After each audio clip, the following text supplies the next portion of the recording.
ಸ್ನೇಹಿತರೆ ನೋಡಿ, ಇದು ಚೌಡೇಶ್ವರಿ ಬನ. ಇದು ಸಾಮಾನ್ಯವಾಗಿ ಮಲೆನಾಡಲ್ಲಿ ಈ ಥರ ದೇವ್ರ ಬನ ಇರುತ್ತಲ್ಲ, ಅದ್ರ ಸುತ್ತಲೂ ನಾವು ಕಾಡನ್ನು ನಾವು ಉಳಿಸ್ತೀವಿ.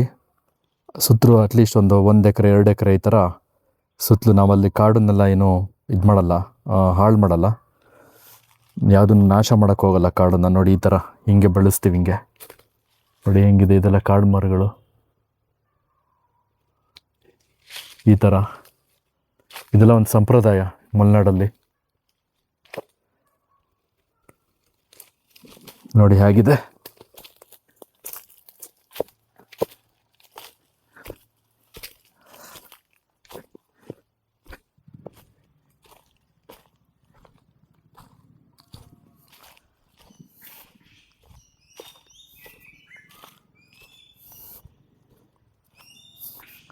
ಸೊ ಅಂದರೆ ಸಾಮಾನ್ಯವಾಗಿ ಮಲೆನಾಡವರು ತುಂಬ ಒತ್ತುವರಿ ಮಾಡ್ತಾರಂತೆಲ್ಲ ಹೇಳ್ತಾರೆ. ಹೌದು, ನಿಜ, ಒತ್ತುವರಿನೂ ಮಾಡಿದ್ದಾರೆ, ಬಟ್ ಅಷ್ಟೇ ಉಳಿಸಿದ್ದಾರೆ. ಕೆಲವರು ಒತ್ತುವರಿ ಮಾಡಿದವರಿಗೆಲ್ಲ ಹೌದು ಕೇಸ್ ಆಗಿದೆ, ಅವ್ರ ಮೇಲೆ ಫಾರೆಸ್ಟ್ ಅಫೆನ್ಸ್ ಕೇಸ್ ಎಲ್ಲ ಬುಕ್ ಆಗುತ್ತೆ. ಆದರೆ ಉಳಿಸ್ದವರಿಗೆ ಏನು ಗೌರ್ಮೆಂಟಿಂದ ಏನೋ ಒಂದು ಬೆನಿಫಿಟ್ಸ್ ಆಗಲಿ ಏನೂ ಸಿಗ್ತಾಯಿಲ್ಲ. ನೋಡಿ ಇದೆಲ್ಲ ಉಳಿಸಿರೋದು. ಸೊ ಈ ಥರ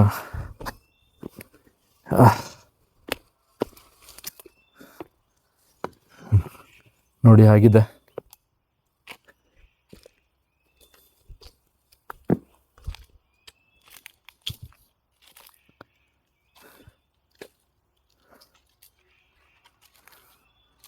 ಸೊ ಈ ಥರ ಮಲೆನಾಡವರು ಸಾಮಾನ್ಯ ನಾಗರ ಬನ ಇರ್ಬೋದು ಅಥವಾ ಯಾವುದೇ ದೇವ್ರ ಬನದ್ದು ಅಕ್ಕಪಕ್ಕದಲ್ಲಿ ಈ ಥರ ಉಳಿಸ್ತಾರೆ ಫಾರೆಸ್ಟ್ನ.